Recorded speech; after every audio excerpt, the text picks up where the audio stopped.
Hi ಎಲ್ಲರಿಗೂ ನಮಸ್ಕಾರ. Meesho product review ಸೀರೀಸ್ಗೆ ಸ್ವಾಗತ. ಇವತ್ತಿನ ಪ್ರಾಡಕ್ಟ್ ಬಂದು ಮಕ್ಕಳ ನೀತಿ ಕಥೆಗಳು.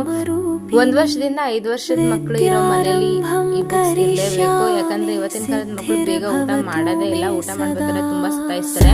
ಅಂತ ಟೈಮಲ್ಲಿ ಟಿವಿ ಅಥವಾ ಮೊಬೈಲ್ ಕೊಟ್ಬಿಟ್ಟು ನಾವು ಊಟ ಮಾಡಿಸ್ತೀವಿ. ಕತೆ ಹೇಳಿ ಊಟ ಮಾಡ್ಸೋಣ ಅಂದ್ರೆ ನಮ್ದಂತೂ ನಿಜವಾಗ್ಲೂ ಕಥೆಗಳು ಬರೋದೇ ಇಲ್ಲ. ಅದರಲ್ಲೂ ಈ ಮಕ್ಕಳಿಗೆ ನೀತಿ ಕಥೆಗಳು ಹೇಳಿ ಊಟ ಮಾಡಿಸೋದ್ರಿಂದ ಅವ್ರಿಗೂ ಬ್ರೈನ್ ಡೆವಲಪ್ಮೆಂಟ್ ಚೆನ್ನಾಗಾಗುತ್ತೆ. ಮಕ್ಕಳ ಜೊತೆ ಅಮ್ಮಂದ್ರಿಗೆ ಬಾಂಡಿಂಗ್ ಕೂಡ ಬೆಳೆಯುತ್ತೆ. ಮೊಬೈಲ್ ಟಿವಿ ಅಡಿಕ್ಷನ್ ಗಿಂತ ಬುಕ್ಸ್ ಅಡಿಕ್ಷನ್ ತುಂಬಾನೇ ಒಳ್ಳೇದು. ಯಾಕಂದ್ರೆ ನೆಕ್ಸ್ಟ್ ಸ್ಕೂಲ್ಗೆ ಹೋಗ್ಬೇಕಾದ್ರೂ ಮಕ್ಕಳು ಬುಕ್ಸ್ ಓದ್ಬೇಕಾದ್ರೆ ಹಠ ಮಾಡಲ್ಲ. ಜಸ್ಟ್ 162 ರುಪೀಸ್ಗೆ 10 ಬುಕ್ಸ್ ಬರುತ್ತೆ. ಪ್ರತಿ ಬುಕ್ ಅಲ್ಲೂ 9 ಕಥೆಗಳಿದೆ. ಬುಕ್ಸ್ ಕ್ವಾಲಿಟಿ ಕೂಡ ತುಂಬಾನೇ ಚೆನ್ನಾಗಿದೆ. ಇದರಲ್ಲಿ ಪಿಕ್ಚರ್ಸ್ ಕೂಡ ಇರೋದ್ರಿಂದ ಮಕ್ಕಳು ಕೂಡ ಬೇಗ ಅಟ್ರಾಕ್ಟ್ ಆಗ್ತಾರೆ ಬುಕ್ ಓದೋದಕ್ಕೆ. ನೀವು ಕೂಡ ಮಕ್ಕಳ ಜೊತೆ ಟೈಮ್ ಸ್ಪೆಂಡ್ ಮಾಡೋಕ್ಕೆ ಒಳ್ಳೆ ಬುಕ್ಸ್ ಅಂತಾನೆ ಹೇಳ್ಬೋದು. ಈ ಬುಕ್ಗಳ ಲಿಂಕ್ ಬೇಕಂತಂದ್ರೆ ಕಮೆಂಟ್ ಬಾಕ್ಸ್ ಅಲ್ಲಿ ಲಿಂಕ್ ಅಂತ ಕಮೆಂಟ್ ಮಾಡಿ. ಡೈರೆಕ್ಟ್ ಆಗಿ ನಿಮ್ಮ ಅಕೌಂಟ್ಗೆ ಬರುತ್ತೆ. Thank you so much.